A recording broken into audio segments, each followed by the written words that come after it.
नमस्कार। एक फिल्म आई थी, सिलसिला। इस फिल्म में सदी के महानायक अमिताभ बच्चन ने एक गाना गाया था। लौंगा इलायची का बीड़ा लगाया, खाए गोरी का यार, बलम तर से रंग बर से। आप इस गाने को दिमाग में रखिए और इस बार के 2021 के विधानसभा चुनाव के दौरान जामुड़िया की सीट की आप हकीकत को समझने की कोशिश कीजिए, तो बहुत सारे प्रश्नों का जवाब आपको मिल जाएगा। इस बार के चुनाव में जामुड़िया एक ऐसा सीट था जहां माकपा का अपना गढ़ था, उसके अपने परंपरागत वोटर थे। भाजपा भी ओवर कॉन्फिडेंस में थी और तृणमूल के भीतर भी एकाधिक लोग दावेदार थे, कुछ तो विद्रोही भी थे। इन सब के बीच तृणमूल नेत्री ने सीधे साधे वरिष्ठ श्रमिक नेता एवं वर्तमान में हिंदी भाषियों के रहनुमा ऐसे एक सज्जन व्यक्ति को अपना उम्मीदवार घोषित किया, जिसका नाम हरेराम सिंह है। हरेराम सिंह ने नेत्री को मायूस नहीं किया एवं सारे गणित को धराशाही करके, एक तरह से कह सकते हैं छुपे रुस्तम की तरह वार किया, लड़ा, झेला और दीदी को तोहफे में वो सीट सौंप दिया। ऐसे ही एक सज्जन व्यक्ति एवं श्रमिक नेता, प्राक्तन श्रमिक कर्मचारी, तृणमूल कांग्रेस के कोऑर्डिनेटर, जामुड़िया के विधायक और INTTUC अनुमोदित KKSC के साधारण संपादक हरेराम सिंह का मैं एक्सप्रेस परिवार की ओर से और आप सबकी ओर से एक्सप्रेस न्यूज के स्टूडियो में हार्दिक अभिनंदन और विनम्र अभिवादन करता हूं। भैया स्वागत है।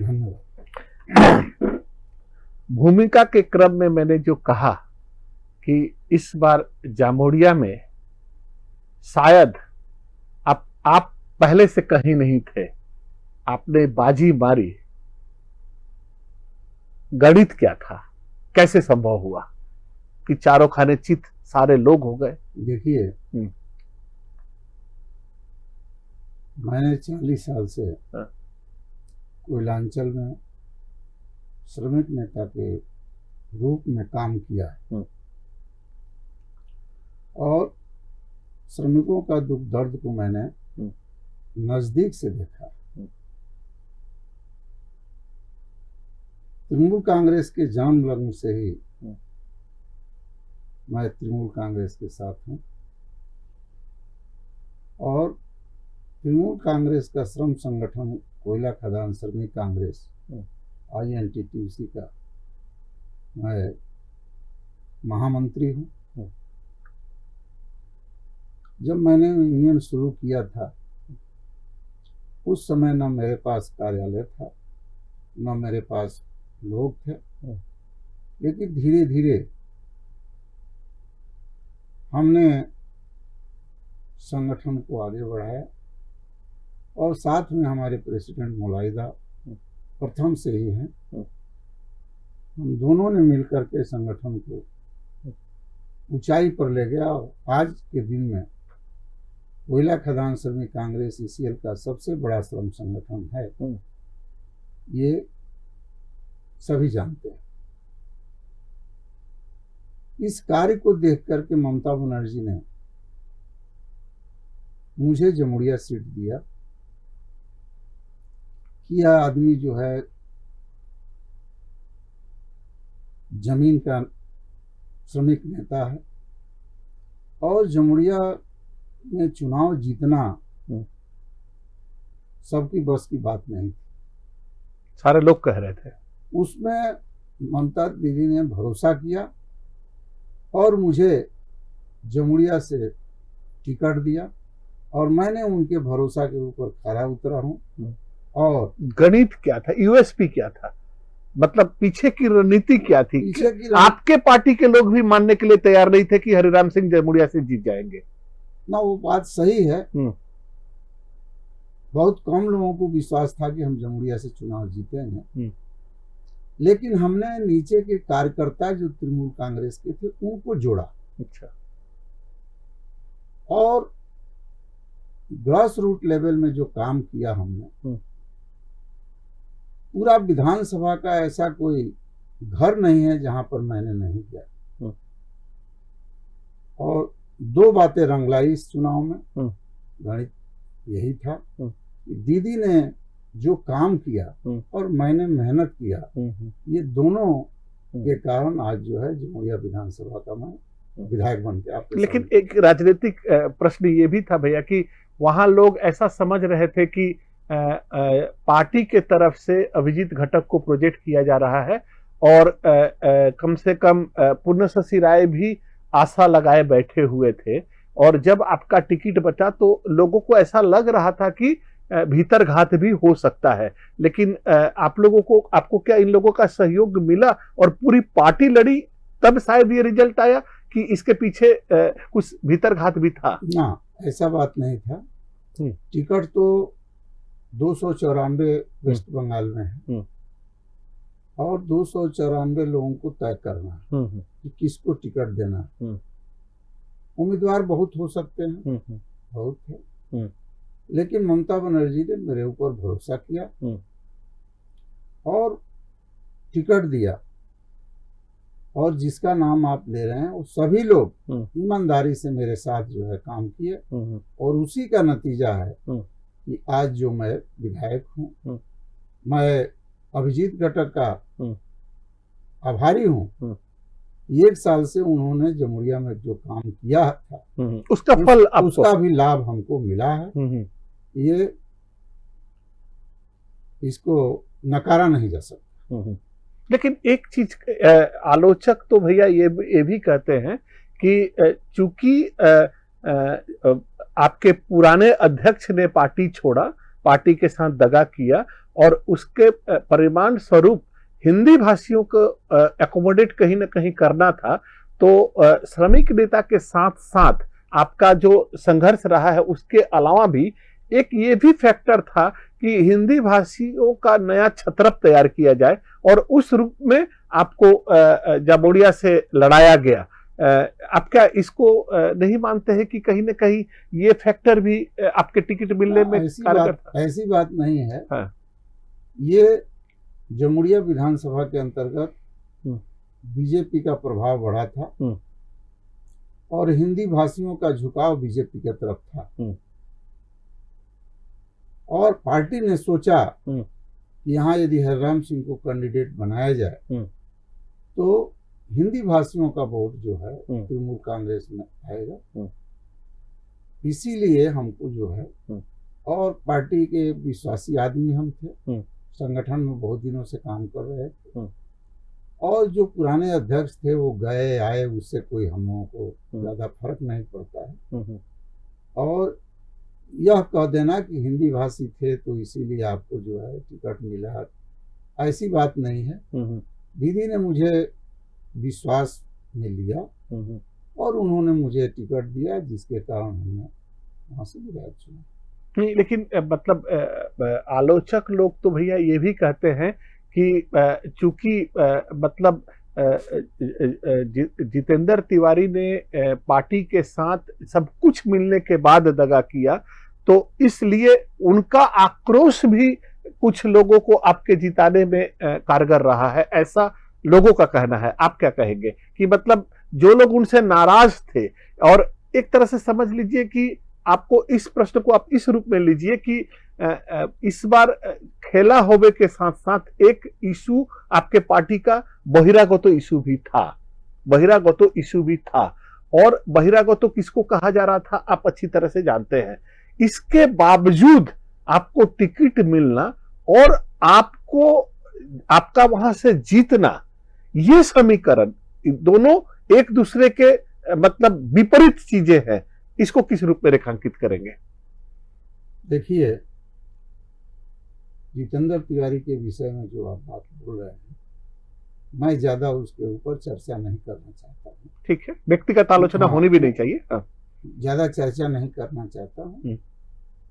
उन्होंने जैसा किया आज फल हो गया।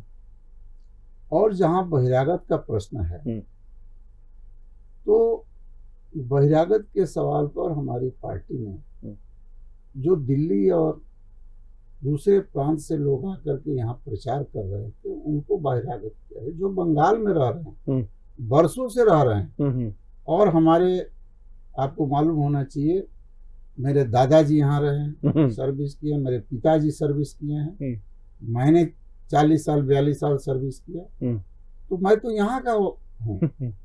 हमारे बच्चे सब यहाँ पैदा हुए हैं, पढ़ाई लिखाई सब यहीं हुई है, तो इसलिए मेरे साथ ये प्रश्न नहीं था। और लोगों ने दिल खोल करके दोनों हाथ उठा करके मुझे आशीर्वाद दिया। वो यहाँ के लोग हों या बाहर के लोग हों, हिंदू हों या मुसलमान हों, सारे लोगों ने मुझे प्यार दिया और दोनों हाथ से आशीर्वाद दिया, जिसके कारण आज मैं विधायक। अच्छा भैया, ये टोटल इंटरव्यू को हम लोग 2-3 भाग में कर लेते हैं। चूंकि आप श्रमिक नेता रहे हैं, तो 2-3 बुनियादी सवाल जो आज के डेट में है उस पर बात करना बहुत जरूरी है। अभी हाल फिलहाल आपने देखा होगा कि मोदी सरकार ने कलकत्ता से R&D का ऑफिस तबादला कर रहे हैं। तो ऐसा लोगों का कहना है कि अगर दुर्गापुर स्टील प्लांट और इसको, ये दोनों कारखाने अगर बोकारो और राउरकेला पर डिपेंड हो जाएंगे, तो फिर इन कारखानों का भविष्य अधर में जाएगा। हो सकता है कि बंदी के कगार पर भी पहुंच जाए। और इसको लेकर जो बाकी 4 यूनियन है वो लोग सड़क पर हैं, लेकिन आपकी सबसे बड़ी पार्ट, मतलब जो ट्रेड यूनियन है, वो खामोश है। आप लोग चिट्ठी तो दे रहे हैं, लेकिन रास्ते पर नहीं उतर रहे हैं। तो क्या मोदी गवर्नमेंट आपके चिट्ठी पर आपकी बात सुन लेगी? देखिए, जो ऑफिस कलकत्ता से हटाना चाहते हैं, ये एक कहावत है ना, खिसियाई बिल्ली खंबा नोचे। चुनाव में तो उनकी जो दुर्गति हुई मोदी जी का, जो कहते थे, और अमित शाह जी कहते थे कि इस बार 200 पार, क्या दुर्गति हुई वो आपके सामने है। ठीक। और बंगाल में हम लोगों ने, जो पार्टी का हमारा सिद्धांत है, हम लोगों का भी कहना है, यहाँ से कोई ऑफिस हम लोग उठाने नहीं देंगे। उसके लिए जहां तक जाना होगा हम जाएंगे, क्योंकि जो स्थिति बंगाल में वो पैदा करना चाहते थे सेंट्रल गवर्नमेंट, वो स्थिति पैदा नहीं हुई। आपने देखा होगा, ईडी से लेकर के सीबीआई से लेकर के ये तमाम एजेंसियां उन्होंने हमारे दीदी के ऊपर, हमारे लोगों के ऊपर, हमारे नेताओं के ऊपर लगाया। इलेक्शन के दौरान भी। हाँ। और इलेक्शन के दौरान जिस तरह हमारे अभिषेक बनर्जी जो नेता हैं, उनको बदनाम करने के लिए कैसा कैसा हथकंडा अपनाया गया, जो सभ्य समाज में नहीं हो सकता। घर तक घुस गए लोग, घर तक घुस गए। तो इस हालत में हम लोग जो है सड़क पर उतरेंगे, ये समय बताएगा कि उतरेंगे कि नहीं उतरेंगे, क्योंकि हमारे पास 24 MP हैं, हमारी यहाँ सरकार है, हम हर पग पर मोदी सरकार को जवाब देने के लिए तत्पर सक्षम है। और हम लोग कभी भी बंगाल से कोई कार्यालय को जाने नहीं देंगे, कलकत्ता से हटाने नहीं देंगे। इसके लिए जो कुछ भी करना होगा हम लोग आंदोलन करेंगे। और जहां हमारी नेत्री ममता बनर्जी हैं, ममता बनर्जी के रहते हुए कोई भी ये काम संभव नहीं है कि वो हमारा ऑफिस उठा सकें। और 4 यूनियन की बात आप कर रहे हैं, आज के परिस्थिति में 4 यूनियन का क्या स्थिति है वो आपके सामने है। नहीं, लेकिन वो लोग सड़क पर तो हैं। आपकी सबसे बड़ी यूनियन है और आप लोगों में सन्नाटा है यहाँ पर, क्योंकि ये दोनों कारखानों का भविष्य खतरे में है। देखिए, वो सड़क पर हैं, हम लोगों को आप बोल रहे हैं कि आप लोग खामोश हैं। आप लोग चिट्ठी दे रहे हैं। हाँ, चिट्ठी दे रहे हाँ, हैं। देखिए, लड़ाई करने की कई तरीका होते हैं। पहले तो पत्र दीजिए, ट्रेड यूनियन का ये सिस्टम है। उसके बाद नहीं मानते हैं तो धरना प्रदर्शन करेंगे। उसके बाद नहीं मानते हैं तो और आंदोलन के रास्ते हैं। तो इसलिए इसमें कोई ज्यादा बोलने की आवश्यकता हमको नहीं है। हमारी पार्टी, हमारा ट्रेड यूनियन इस काम को अच्छा से कर रहा है और समय बताएगा कि हम सड़क पर उतर कर किस तरह आंदोलन। इससे सप्लीमेंट्री एक और भी प्रश्न है भैया कि सिर्फ सेल के इस मोदी गवर्नमेंट के इस तुगलकी फरमान के विरुद्ध में ही नहीं, जिस तरीके से एक के बाद एक ईसीएल के इसको बेचा जा रहा है, ठीक है ना, वहां पर भी आपकी यूनियन मौन है, ऐसा आरोप है। उस पर क्या बोलेंगे आप? देखिए, आज लगे हाथ अगर इसको का बोकारो के साथ टाई अप हो जाता है तो उसके अंदर जो मालिकाना की खदानें हैं वो भी ये लोग बेच देंगे, तो आप लोगों की चुप्पी कहीं बंगाल को भारी तो ना पड़ेगी? देखिए, अभी आपने ईसीएल का प्रश्न उठाया। 100% एफडीआई मोदी सरकार लगा। कमर्शियल माइनिंग का टेंडर उन्होंने किया। उनके जो चहेते हैं अडानी अंबानी, उन लोगों ने टेंडर किया। ये करने के बावजूद भी हम लोगों ने तय किया है कि उनको बंगाल में हम लोग घुसने नहीं देंगे, कोयला खदान में। और इसके लेकर के हम लोग धरना भी दिए हैं, प्रदर्शन भी किए हैं, समझ गए। लेकिन बार बार आपका कहने का जो मतलब है कि आप लोग हड़ताल नहीं कर रहे हैं, ये मेरा पार्टी का सिद्धांत है। इस समस्या का समाधान हड़ताल करने से नहीं होगा, टेबल टॉक करेंगे। टेबल पर आपको क्या लगता है कि मोदी गवर्नमेंट टेबल पर बात सुनने की स्थिति में है? उसके बाद मोदी सरकार सुनेगी। हम लोगों ने तो बंगाल में उनको सुना दिया, उनकी ताकत को दिखा दिया कि आपकी क्या ताकत है। और ये परिवर्तन जो हुआ है बंगाल में, ये दूरगामी परिणाम निकलेगा। देश का जो चुनाव होगा उसमें दूरगामी परिणाम निकलेगा। हाँ, तो शरद पवार के नेतृत्व में बहुत सारी चीजें हो रही हैं। मोदी जो है, मोदी जी को जाना है। और इस बार एकमात्र यदि कोई नेता है और नेत्री है तो ममता बनर्जी हैं, जिनको अगला लोकसभा में हम लोग ले आएंगे और मुख्यमंत्री ममता बनर्जी बनेंगी, ये तय है। भैया एक और आरोप आप लोग के, आपके नहीं और भी, जैसे दुर्गापुर स्टील प्लांट में जो यूनियन है आपके आईटीसी द्वारा समर्थित, उस पे और ईसीएल में भी जो मतलब जो पैच वगैरह चलते हैं उसमें भी ऐसा आरोप लगाया जाता है कि बाहर से श्रमिक लाकर काम करवाया जाता है, उनको सटीक पैसा नहीं दिया जाता है, उनका शोषण होता है। इस पर भी तो आप लोग जैसे नेतृत्व स्थान पर जो है, अभी तो आप विधायक भी है, तो इस पर भी आप लोगों को तो कुछ खुलकर बोलना चाहिए। माहौल तो चेंज होना चाहिए। देखिए, माहौल चेंज हमारे, आपको पता होना चाहिए 10 साल से सरकार हमारी चल रही है। मिनिमम वेज क्या होगा सीपीएम गवर्नमेंट ने तय नहीं किया। हमारी दीदी आई, सरकार हमारी बनी, तुरंत उन्होंने मिनिमम वेज तय किया स्टेट गवर्नमेंट, और उसको हम लोगों ने मैक्सिमम जगह लागू कराया। कुछ जगह है जहाँ लागू नहीं हो पाया, वहाँ भी हम लोग प्रयास कर रहे हैं, लेकिन मैक्सिमम जगह हम लोगों ने मिनिमम वेज लागू किया। और जहाँ तक कोयला खदान की बात कर रहे हैं, तो उनका एक जो है हाई पावर कमेटी बनी थी और उसने एक रेट फिक्स किया। सोनपुर बाजारी में हम लोगों ने उसको इम्प्लीमेंट भी कराया आंदोलन करके, जैसे भी। बाकी जगह भी हम लोग प्रयासरत हैं। हम लोगों के समय में मजदूरों का शोषण, जो बात आप बोल रहे हैं, ये ठीक नहीं है। 34 साल में किस तरह मजदूरों का शोषण सीपीएम किया है वो भी उस समय भी आप थे, वो भी आपने देखा। नहीं, मेरा मेरा भैया सवाल वहां नहीं था। मेरा ये सवाल था कि मिनिमम वेज आप लोगों ने लागू कर दिया। मेरा एक स्पेसिफिक ऐसा लोगों का दुर्गापुर में कहना है कि आप चल लीजिए, हायर फायर खत्म हुआ, 8 घंटा 12 घंटा का जो प्रॉब्लम था ये छोटे छोटे कारखानों में, वो खत्म हुआ।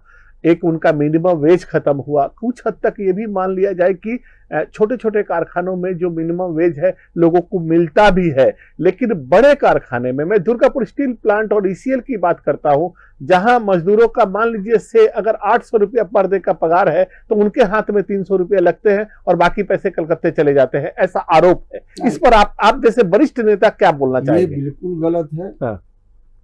और मजदूर का पैसा काट करके कलकत्ता जाएगा, ये अच्छी बात नहीं है जो आप बोल रहे हैं। ये कभी नहीं होता। और मजदूरों का जो बोल रहे हैं कि वेज कम मिल रहा है, एक आध जगह हो सकता है मिल रहा है, लेकिन बाकी जगह उसको पेमेंट ठीक मिल रहा है। दुर्गापुर स्टील प्लांट में हमारे ठेकेदार INTTC इंडियन ठेका श्रमिक है, यहाँ भी वैसी स्थिति नहीं है।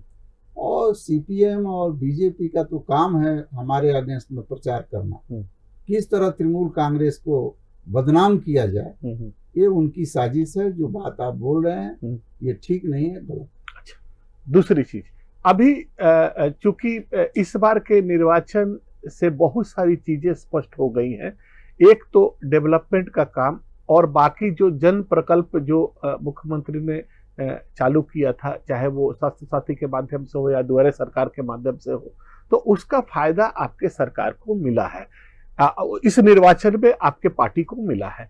लेकिन एक आलोचक आज भी कह रहे हैं कि इंडस्ट्री आपके बंगाल में नहीं आ रहा है, क्योंकि CPM के जमाने में नहीं आया, क्योंकि उनकी मिलिटेंसी थी, मतलब ट्रेड यूनियन में।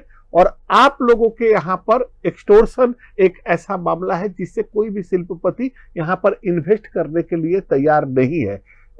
इस बार के आपके जो ट्रेड यूनियन का चुनाव, जो पदाधिकारियों का चयन हुआ है, उसमें ऋतुव्रतो जैसे लोग भी सामने आए हैं जो वामपंथी मानसिकता के लोग रहे हैं, और पहले से भी वामपंथी मानसिकता की डोला दीदी थी ही। तो निकट भविष्य में आपके ऊपर से नीचे तक जो संरचना हो रही है, बदले हुए परिस्थिति में, बदले हुए राजनीतिक समीकरण में, आप ट्रेड यूनियन का भविष्य क्या देख रहे हैं, और लोगों को, कारखाने के मालिकों को क्या मैसेज देना चाहेंगे आप? मैं आपके माध्यम से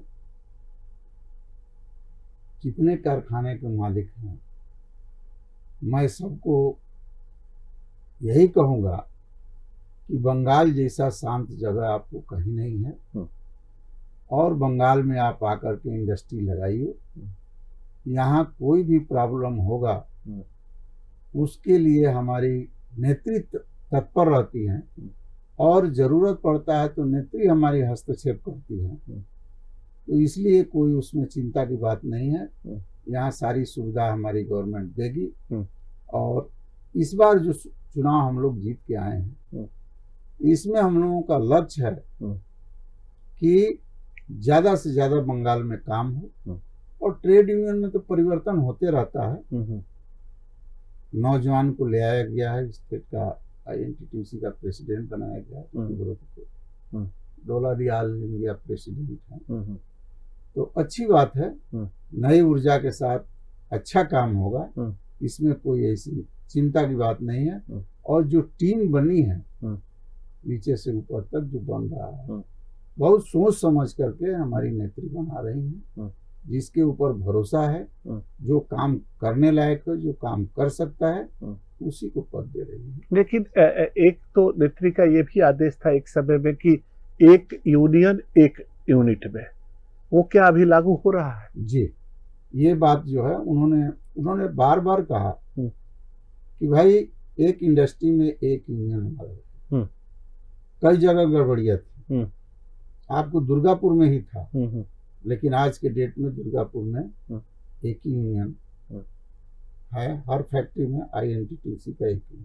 अच्छा, तो ये जैसे ECL में अभी 5-7 दिन पहले ऐसा सुनने में आया कि वो केएमएस में आपका पांडे जी वाला जो ऑर्गेनाइजेशन आपके विरोध में जो था, उसमें उज्ज्वलदा को मौलाना ने शायद जवाबदारी दिया, तो एक कंफ्यूजन ये गया है कि मतलब आईएनटीसी का ही बंटवारा हो गया है, क्या बोलेंगे इसमें? देखिए, एचएमएस जो यूनियन है, हाँ। वो बहुत पुरानी यूनियन है और आज ही नहीं, बहुत पहले से कोलफील्ड में यूनियन थी। जयंतो बाबू इसका नेता हुआ करते, जयंतो पोद्दार।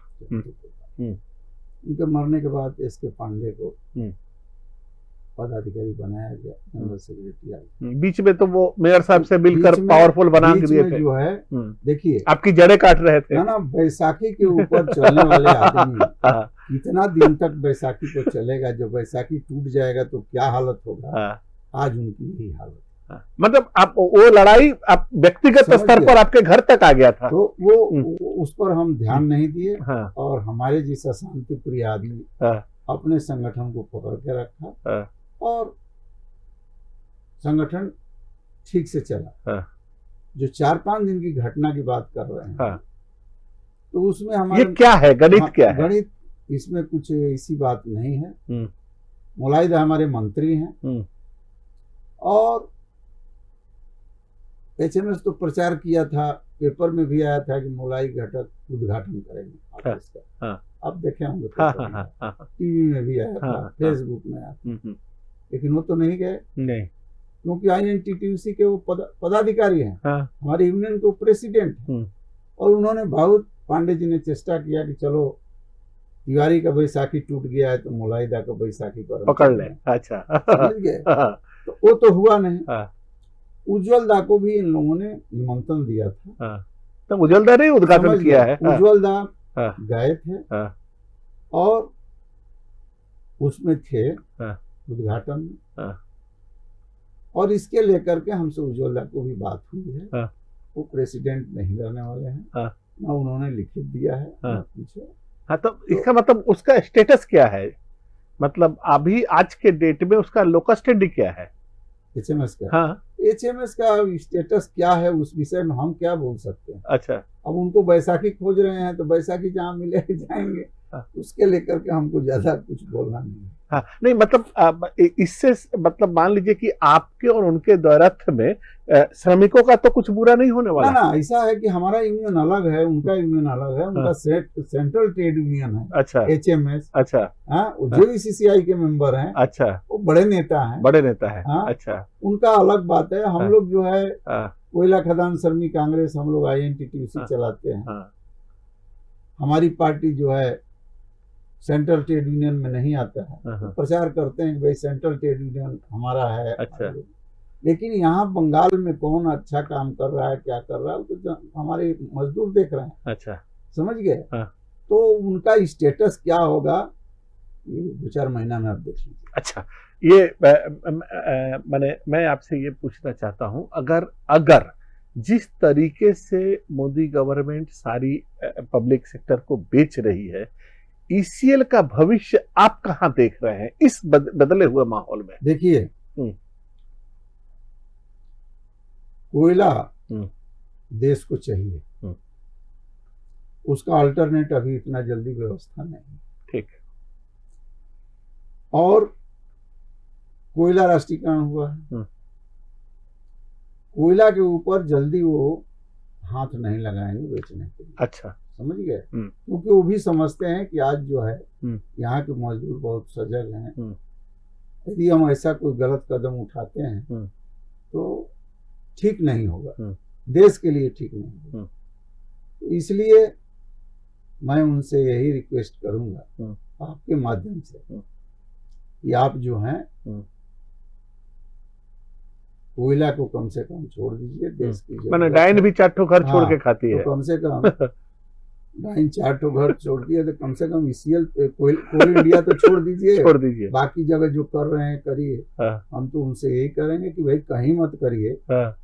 देश जो है पब्लिक सेक्टर बहुत कुछ दिया है देश को। उस समय के हमारे नेता पंडित जवाहरलाल नेहरू, सही बात, हमारे नेता इंदिरा गांधी, लाल बहादुर शास्त्री, ये तमाम नेता हमारे कुछ सोच समझ कर बड़े बड़े कारखाने लगाए थे। दुर्गापुर स्टील प्लांट नेहरू जी के टाइम में हुआ, इंदिरा जी ने वहाँ बोकारो का किया था, 4-5 स्टेट में 4-5 जगह उन्होंने किया था। उन्होंने सोचा था कि इससे देश का विकास होगा, लोगों को रोजगार मिलेगा और फैक्ट्री के आजू बाजू में जो गांव रहेंगे उनका भी विकास होगा, रोजगार होगा। उन्होंने सोच के किया था। लेकिन इनको तो कुछ करना नहीं है, इनको तो केवल झूठ बोलना है। तो झूठ बोल करके कितना दिन चलेगा ये 2023-24 में उनको पता चल जाएगा। अच्छा, ये तो खैर ठीक है, लेकिन आप बहुत दिनों से ट्रेड यूनियन कर रहे हैं, आपको क्या नहीं लगता है कि बंगाल में जो रॉ मटेरियल है, जो स्किल्ड मैन पावर है, जो माहौल है, जितना सस्ता लेबर यहाँ पर है, यहाँ पर इंडस्ट्री को फ्लरिश होना चाहिए था। तो आपके हिसाब से कहाँ चूक हो रही है? चूक कहीं नहीं हो रही है, ये कहना कि चूक हो रही है। हमारी सरकार प्रयास कर रही है और जब से 2011 से सरकार आई है तब से हमारे प्रयास कर रहे हैं। कई कारखाने भी लगे हैं, ऐसा बात नहीं कि नहीं लगे हैं। ये बड़ा कारखाना मतलब लेकिन जो दिखाया जा सके और जरूरत है, समझ गए, उसके लेकर के हमारी नेत्री प्रोग्राम भी बना रही हैं और चेष्टा भी कर रही हैं और बड़े बड़े उद्योगपति आने के लिए भी तैयार है। काम होगा और इंडस्ट्री लगेगा, आपको घबराने की आवश्यकता नहीं है। तृणमूल कांग्रेस की सरकार उस रास्ते पर जा रही है। चलिए, ट्रेड यूनियन से संबंधित बहुत सारी बातें हो गई। अब मैं आपके कॉन्स्टिट्यूएंसी पर थोड़ा आता हूं, क्योंकि वहां से कुछ लोगों की प्रॉब्लम्स की बात हो रही थी। तो ऐसा कहा जा रहा है भैया कि बीरभूम से जो बर्दवान का जो जोड़ने वाला जो आपका पुल जो अस्थाई पुल था, ठीक है ना, ये दरबार डंगा बोलकर एक जो जगह है, उसको लेकर इवन बीजेपी भी अभी सुगबुगाहट में है। लेकिन लोग कह रहे हैं कि आपके तरफ से कुछ पहल नहीं हो रही है। लोगों को बहुत तकलीफ हो रहा है। जो श्रमिक आते थे हमारे यहाँ पर इलाज के लिए आते थे या फिर जो रोजगार के लिए आते थे, वो भयंकर पीड़ा में है। उनके निवारण की क्या तैयारी है आपके पास? देखिए, मैंने जमुड़िया का विधायक बना हूँ और मेरे एक्शन प्लान में दरबार डंगा पुल भी है। अच्छा, आपको एक बात मैं बता दूं कि पंडेसर में एक पुल है अजय नदी के लिए। हाँ, है। और पंडेसर से और दरबार डंगा की दूरी कितना हुआ? 15-20 किलोमीटर से। इसके लेकर के हम मंत्री जी से भी बात किया कि भाई ये समस्या है और हमने इलेक्शन पीरियड में दरबार डंगा गाँव में भी गए थे, आसपास के गाँव में गए थे और लोगों का ये डिमांड है कि इसको किया जाए। तो मंत्री जी ने भी मुझे आश्वासन दिया है कि इसका जो है एक्शन प्लान बना करके दीजिए, फिर हम लोग दीदी से बात करेंगे और हो सकता है कि हम भी प्रतिनिधिमंडल लेकर के उनसे बात करेंगे। तो मतलब निकट भविष्य में आप हम लोग के माध्यम से बताइए ना कि निकट भविष्य में कब तक ये पुल का काम शुरू हो जाएगा? देखिए, निकट भविष्य की बात आप बोल रहे हैं तो अभी तो 2 महीना भी नहीं हुआ मेरी सरकार, इसीलिए लोगों को आपसे उम्मीद है। 2 महीना नहीं हुआ सरकार हमारा विधायक हुए, तो हम लगे हुए हैं। हम तो प्रयास करेंगे कि 1 साल के अंदर काम शुरू हो जाए और होगा। ठीक है। एक चीज और, आपका जो जामुड़िया है वो जामुड़िया में भयंकर तरीके से इंडस्ट्रियलाइजेशन सीपीएम के जमाने में हुआ है, इसको कोई अस्वीकार नहीं कर सकता है। उसकी अपनी मतलब उसके पक्ष और विपक्ष में बहुत सारी बातें हैं। वहाँ के लोग पॉल्यूशन से त्रस्त हैं और ऐसा लोगों का कहना है कि जो कमिटमेंट के साथ रोजगार देने की बात थी वो तो नहीं हुआ, लेकिन पॉल्यूशन हम लोगों को मिला और इन कंपनियों के द्वारा जो सीएसआर होना चाहिए था उस इलाके में वो नहीं हुआ। उसके बारे में क्या बोलेंगे भैया? देखिए, चुनाव प्रचार के दरमियान मैंने 3-4 मांगे पब्लिक के सामने रखी। उसमें मेरा ये भी मांग था पॉल्यूशन। वहाँ जो है स्पंज आयरन, छोटी छोटी फैक्ट्रियां 25-30 मतलब तालाब की मछलियां मर जा रही है। हाँ। समझ गए। और शाम को आप जाइएगा तो एकदम हवा में ऐसा प्रदूषण होता है कि आप ठहर नहीं सकते। गांव के लोगों को रहना मुश्किल हो गया है, बीमारियां हो रही है। तो मैंने कहा था कि इस पर मैं काम करूंगा, अंकुश लगाऊंगा। और उस समय भी मैं कहा था कि इसके लेकर के मालिक पक्ष, सरकार के रिप्रेजेंटेटिव और विधायक के रूप में मैं तीनों बैठ करके इसका क्या रास्ता हो सकता है, इसको कैसे किया जाए जिससे पोल्यूशन दूर हो, ये हम लोग करेंगे। ये हमने पहले भी वादा किया है, हर मीटिंग में बोला है, और इस काम को मैं जरूर करूँगा। एक और जो भयंकर समस्या है कि जामुड़िया जैसे लग रहा है कि पश्चिम बर्दवान में एक द्वीप हो गया है। वहां के बच्चे लोगों का जो अगर उच्चतर कोई क्लास में जाना है तो रानीगंज पर डिपेंड करना है। अगर रात बिरात कोई बड़ा हादसा हो जाए तो एक छोटा सा अस्पताल भी वहां पर नहीं है। हालांकि वो जगह हाईली इंडस्ट्रियलाइज्ड है। तो अभी लोग हमको लोग को जब ये लोगों आपका प्रोमो चल रहा था तो मैं स्थानीय आदमियों ने हम लोगों को फोन करके बोला कि लड़कियों को बच्चों को पढ़ाने के लिए हम लोगों को आसनसोल या रानीगंज या दुर्गापुर पर डिपेंड होना पड़ रहा है, या फिर कुछ अगर शारीरिक प्रॉब्लम हो रहा है तो भी बड़ा चिकित्सा के लिए वहां जाना पड़ा है। तो विधायक के हिसाब से स्वास्थ्य और शिक्षा की बुनियादी जो चीजें हैं वो वहां भी तो कुछ होना चाहिए। आपको क्या लगता है, क्या बोलेंगे वो लोगों को? हमने जमुड़िया वासी को पहले भी वादा किया है कि एक हॉस्पिटल यहाँ ढंग का होना चाहिए। ठीक। क्योंकि 23-24 किलोमीटर वहां से आसनसोल पड़ता है। ठीक।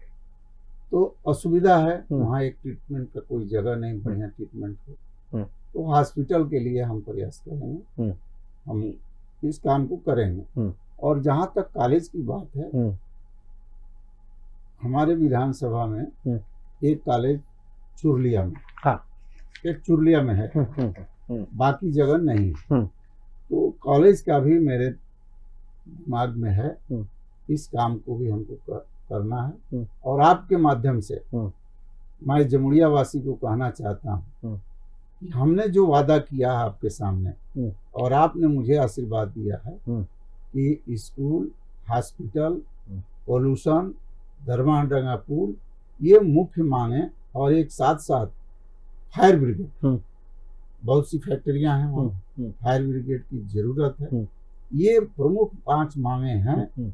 और एम्प्लॉयमेंट आज जो है फैक्ट्रियों में हम देख रहे हैं, तो विधायक के रूप में अभी सुनने को मिल रहा है कि वहाँ जिसको नौकरी मिलना चाहिए उसको नहीं मिल रहा है, जो डिप्राइव है। हाँ, सीपीएम के जमाने में सीपीएम अपने झंडा ढोने वाले लोगों को लगाया, समझ गए।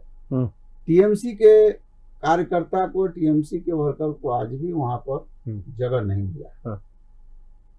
तो मैंने इस पर भी विचार किया है, और बहुत ही जल्दी सभी मालिक को, फैक्ट्री मालिक को बुला करके हम कहने वाले हैं कि आपको हम लोग कुछ न कुछ लिस्ट देंगे, कुछ लोगों को रोजगार आपको देना होगा, स्थानीय लड़कों को, बाहर के नहीं, स्थानीय लड़कों को रोजगार देना होगा। ये बात का हम करेंगे।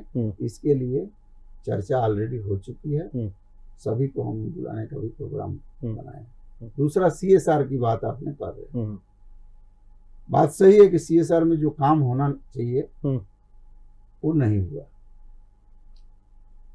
10 साल से जहनारा विधायक थी सीपीएम,